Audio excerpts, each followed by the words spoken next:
Good morning, everyone. My name is Rosni, and I'm one of the registered nurses working in Annapurna Hospital. So, today I'm going to present on a change proposal that is introducing ventilator associated pneumonia VAP bundle checklist at this hospital. So, let's begin with the introduction. So, as we all know that PAP is an infection of lung parenchyma in patient with 48 hours or more than that hours of invasive mechanical ventilation. It is one of the common ICU acquired infection with reported rates between 5% to 40% on settings and diagnostic criteria. It is one of the serious and costly healthcare associated infection. One of the evidence has shown that it increases the length of hospitalization, morbidity, and mortality. So, I would like to introduce the VAP bundle in this organization to decrease the incidence of VAP rates. So, the VAP bundle checklist it serves as a reminder for all the nurses with the core components including head of bed elevation, sedation, vacation, peptic ulcer, and deep vein thrombosis prophylaxis, endotracheal tube suctioning, and oral care using chlorhexidine gluconate. They enhances the patient's safety and improves clinical outcomes by lowering mortality, morbidity, and VAP rates. Many evidence also shows that it reduces the financial burdens by resulting in shortened length of hospitalization and decreased medical care cost. So let's move on the another slide, which says that the web bundle introduction act as a innovative characteristics of the change.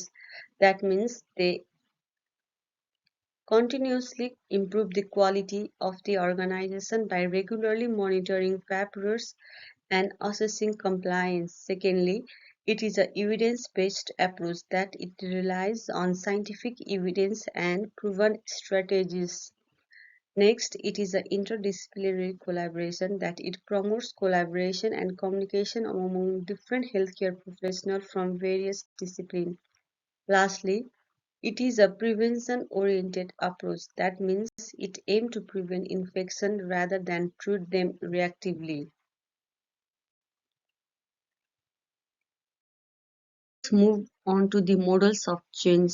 I'm going to use Cotter's 8-step model and Oetker change model in the change initiation, which can be shown in the image. While other models exist, these two models offer a comprehensive and complementary approach to driving change in a healthcare setting. The combination of Cotter's model for organizational change and the Oetker model for individual change provides a well-rounded framework for the web bundle implementation, covering both the structure and human aspect of the change process. So the different skills might be required for leaders and change agents for the successful implementation of this change process. Firstly, the leaders should have a ability and skills of problem solving. Secondly, they should have a good communication skills and they should have a strong religions and interdisciplinary collaboration. And lastly, they should have a strong connection and adaptation for conflict resolution. So the change process will be communicated using different strategies. Some of them will be identifying relevant stakeholders, providing clear and customized messages, selecting appropriate channels for communication like emails, newsletters, hospitals, intranet, and bulletin boards, also engaging leaders in active communication and support, providing training and workshops, establishing feedback mechanisms, using visual aids like infographics and charts for effective communication, identifying and empowering change campaigns among staff, regularly updating with progress, and lastly, acknowledging and celebrating the success. The effectiveness of communication of change process will be evaluated by using different approaches like using feedback mechanism involving asking questions or clearing the doubts of all the stakeholders. Secondly, conducting a survey which can be done online or within the hospital premises. Thirdly, also conducting a data analysis is another approach. Lastly, comprehension assessment, which means to conduct a quizzes related to the change process. Different barriers can be anticipated during the change process, like lack of awareness and knowledge, resource restraints, staff competency, and lack of motivation and rewards, whereas different enablers can be anticipated, which include education and training, resource allocation, leadership support, and provision of rewards among the staff. Also, different disruption can be seen during the process like workflow disruption and resource allocation, which can be managed by considering the pilot implementation of the change process, resource planning, and monitoring and evaluation.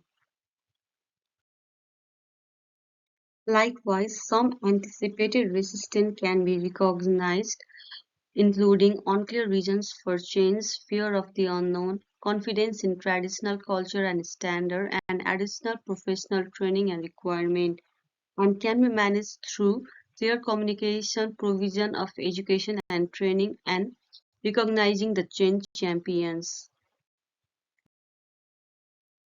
Mm. Coming to evaluation of the change process method.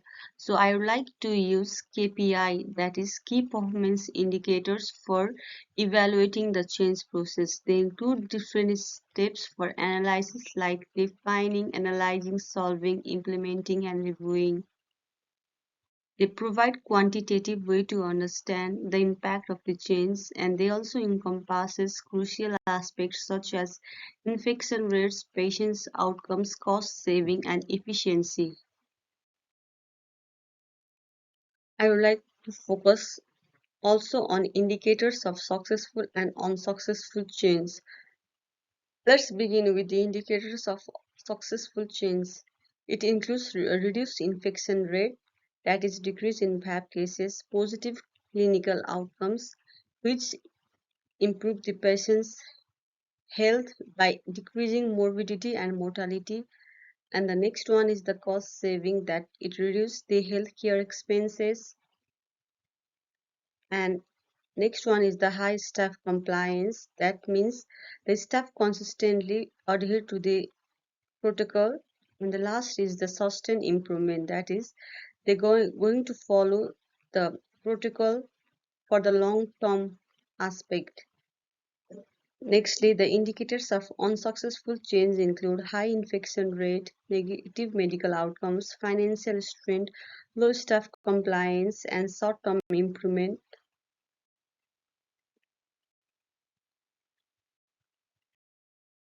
So these are the references that I have used for creating a change proposal. So they are the next references I have taken. That was all. So I would like to conclude by saying that this proposal will increase the quality of care in this hospital by focusing on patient safety and clinical outcomes. If you have any doubt, the Q&A session is open to you all. Thank you.